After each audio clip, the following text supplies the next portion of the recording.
Heute möchte ich euch einen kleinen nützlichen Helfer beim Anlagenbau vorstellen, den Schnittkanten-Markierungswagen für Gleistrassen.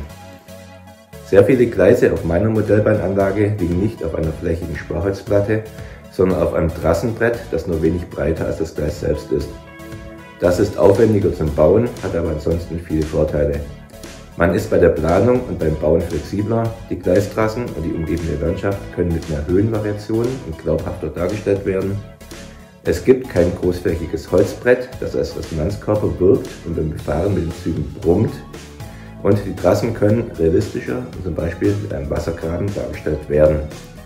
Da ich im Untergrund auch eine transparente Absturzsicherung anbringe, falls euch interessiert, wie ich das mache, findet ihr das entsprechende Video in der Playliste zum Bau meiner Anlage.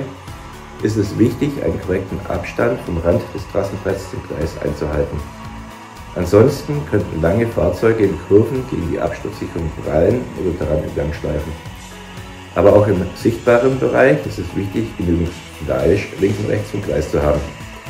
Bei vorangegangenen Anlagenprojekten war es mir leider schon mal passiert, dass plötzlich der Platz gefehlt hat, ein Signal aufzustellen oder es eng wurde mit der angrenzenden Landschaft, um diese authentisch anzuschließen.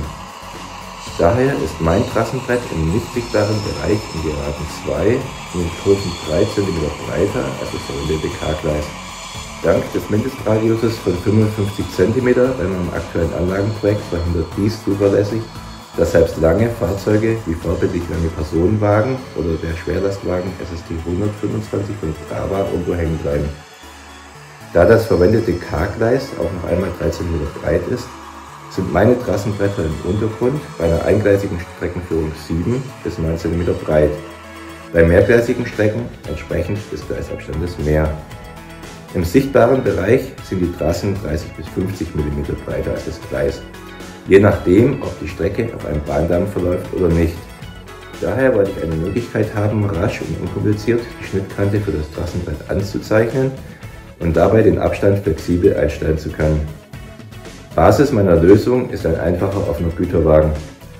In diesen habe ich ein passendes Holzstück gelegt, auf den ein Winkelverbinder aus dem Baumarkt für wenige Cent aufgeschraubt ist. Wichtig ist, die Schraube halbwegs fest anzuziehen, so stramm, dass sich der Winkel nicht von selbst verstellt, aber mit etwas Kraft immer noch verstellen lässt. Denn dann ist es mit meiner Lösung sogar möglich, unterschiedliche Abstände zum Gleis ganz flexibel einzustellen. An den Winkel habe ich mit 2 Kabelbindern einen Bleistift befestigt. Wer lieber ein Edding haben möchte, kann natürlich auch diesen anbringen. So habe ich mit ganz einfachen Mitteln einen Trassenanzeichenwagen geschaffen.